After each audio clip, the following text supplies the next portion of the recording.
The Russian occupier, having returned from the front without a leg, abruptly changed his attitude towards the so-called SVO. With tears in his eyes, he called on Russians not to participate in the aggression.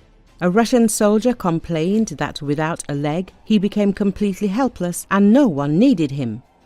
"I'm completely helpless. I'm sitting here, in short. They let me out of the hospital, out of the unit for the weekend. I can't do anything. What a stump. I sleep, I eat. I sleep, I eat. This is my weekend. Don't join the army, please. Don't go. This helplessness is killing me. Sorry for being frank, but I can't even go to the toilet normally. I can't even put out a cigarette normally," the occupier said. There are at least 300,000 severely injured veterans, according to calculations by the independent Russian media outlets Mediazona and Meduza, as well as the BBC, which all use open-source statistics to calculate the war's toll of deaths and injuries. Since 2023, the authorities have made it more difficult to estimate the number of severely injured because they have designated so many statistics as classified, journalists said. At present, there are not enough professionals with the training to treat veterans or to provide regular consultations for them. Recall, Russian military is redeploying wounded soldiers to the front lines in Ukraine by force before they can complete medical treatment. Russia has faced heavy casualties since invading Ukraine in February 2022, and soldiers injured in battle are entitled to state benefits, including financial compensation. Officials say close to 98% of wounded Russian soldiers return to combat after undergoing medical treatment. Frontline footage posted by Ukrainian drone operators and Russian troops show men who have clearly suffered leg injuries, some still bandaged, using crutches in combat areas, in several instances targeted by Ukrainian drones as they use the walking aids to try to flee.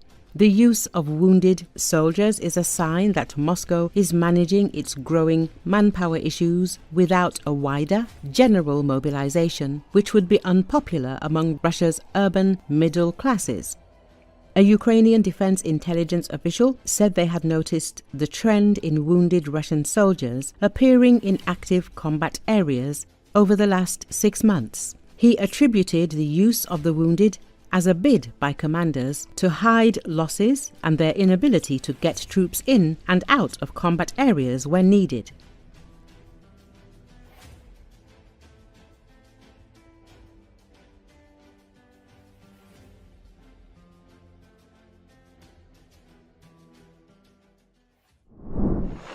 U.S. Central Command demonstrated continuous 24/7 operations against Iran-backed Houthis from USS Carl Vinson and USS Harry S. Truman.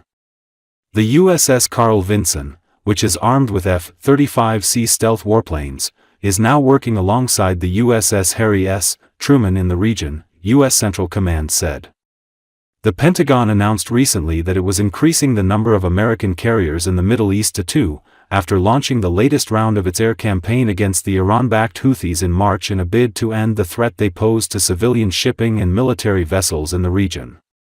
Despite the strikes, the Houthis, who control large swathes of Yemen and have been at war with a Saudi-led coalition backing the internationally recognized government since 2015, have continued to claim attacks against both U.S. vessels and Israel. Houthi attacks have prevented ships from passing through the Suez Canal, a vital route that normally carries about 12% of the world's shipping traffic, forcing many companies into a costly detour around the tip of southern Africa.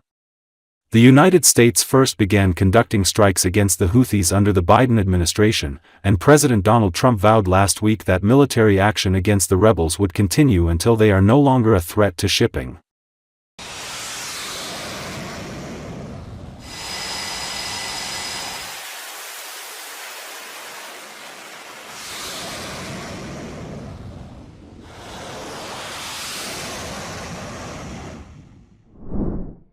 Multiple protests were held in the Indian capital on Friday against the deadly attack in Indian-controlled Kashmir which killed at least 26 people, most of them tourists. According to Associated Press, protesters gathered in New Delhi, where markets were shut in protest against the attack. They waved Indian flags and repeated chants of "Down with Pakistan." India has described the massacre in which gunmen killed 26 people, most of them Indian, near the resort town of Pahalgam in India-controlled Kashmir as a terror attack. It accused Pakistan of backing it. Pakistan denied any connection to the attack. It was claimed by a previously unknown militant group calling itself the Kashmir Resistance. Tuesday's attack in Kashmir was the worst assault in years targeting civilians in the restive region. Since then, tensions have risen dangerously between India and Pakistan, which have fought 2 of their 3 wars over Kashmir, which is split between them and claimed by both in its entirety. On Wednesday, India suspended a crucial water-sharing treaty that has withstood 2 wars between the countries and closed their only functional land border crossing. A day later, India revoked all visas issued to Pakistani nationals with effect from Sunday. Pakistan responded angrily that it has nothing to do with the attack, and cancelled visas issued to Indian nationals, closed its airspace for all Indian-owned or Indian-operated airlines and suspended all trade with India.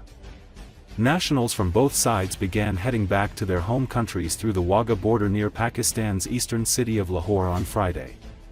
Islamabad also warned that any Indian attempt to stop or divert the flow of water would be considered an act of war. The suspension of the water treaty could lead to water shortages at a time when parts of Pakistan are already struggling with drought and declining rainfall.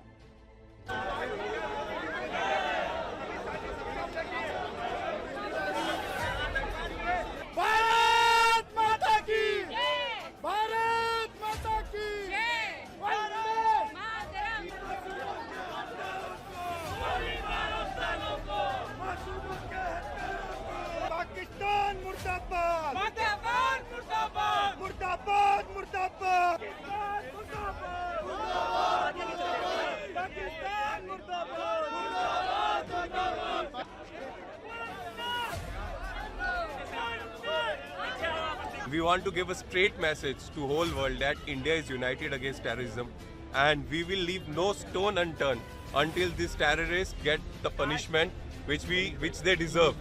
For this, for the unity of the nation, and for a proper retaliation must be given from the Indian Army.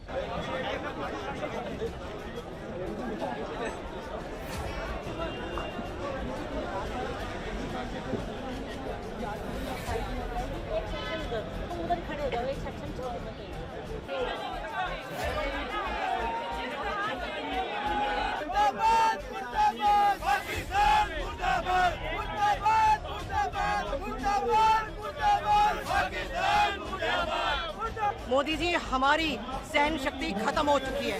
अब हमारी सहन शक्ति बिल्कुल जवाब दे चुकी है। अब हमें हमारे इसका इंतकाम चाहिए, हमें बदला चाहिए।